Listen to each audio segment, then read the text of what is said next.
মে come in sir. হ্যাঁ আসো, তুমি কি ইন্টারভিউ দিতে আসছো? জি জি, আমি ইন্টারভিউ দিতে আসছি। তোমার ফার্স্ট কোশ্চেন, বলো তো এশিয়ার মধ্যে শ্রেষ্ঠ কবি কে? রবীন্দ্রনাথ ঠাকুর। বাহ, খুব সুন্দর খুব সুন্দর। তোমার সেকেন্ড কোশ্চেন, বাংলাদেশে একজন দেশপ্রেমিকের নাম বলো। আছে তো অনেকজন, এই যেমন শেখ মুজিবুর রহমান। বাহ, জিনিয়াস জিনিয়াস। তোমার থার্ড নাম্বার কোশ্চেন, বলো তো বাংলাদেশ কবে স্বাধীন হয়েছে? হওয়ার কথা তো ছিল 1948 সালে, কিন্তু 1971 সালে 16 ডিসেম্বরে স্বাধীন হয়েছে। খুব সুন্দর খুব সুন্দর। তোমার লাস্ট কোশ্চেন, বলো তো আকাশে কয়টি তারা আছে? এটা তো এখনো জানা যায়নি, এটা নিয়ে বিজ্ঞানীরা গবেষণা করতেছে। ও গুড গুড গুড, তুমি এবার আসতে পারো। Okay sir. কি ও ভাই, ইন্টারভিউ দিয়ে আসছেন? হ্যাঁ ভাই, ইন্টারভিউ দিয়ে আসছি। কি কি কোশ্চেন আইলো? কোশ্চেন তো মনে নাই, কিন্তু উত্তর মনে আছে। আচ্ছা, উত্তরই কোন? রবীন্দ্রনাথ ঠাকুর, শেখ মুজিবুর রহমান। মাত্র এই দুইটে? না, আরো দুইটা আছে। আচ্ছা কোন? 1948 সালে হওয়ার কথা ছিল, কিন্তু 1971 সালে 16 ডিসেম্বর হয়েছে। এখনো জানা যায়নি, এটা নিয়ে বিজ্ঞানীরা গবেষণা করতেছে। থ্যাংক ইউ ভাই, থ্যাংক ইউ।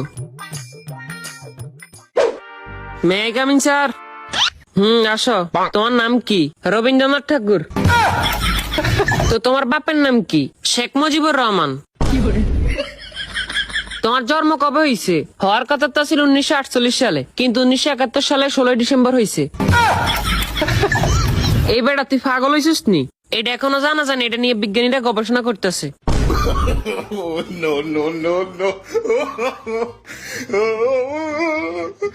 no.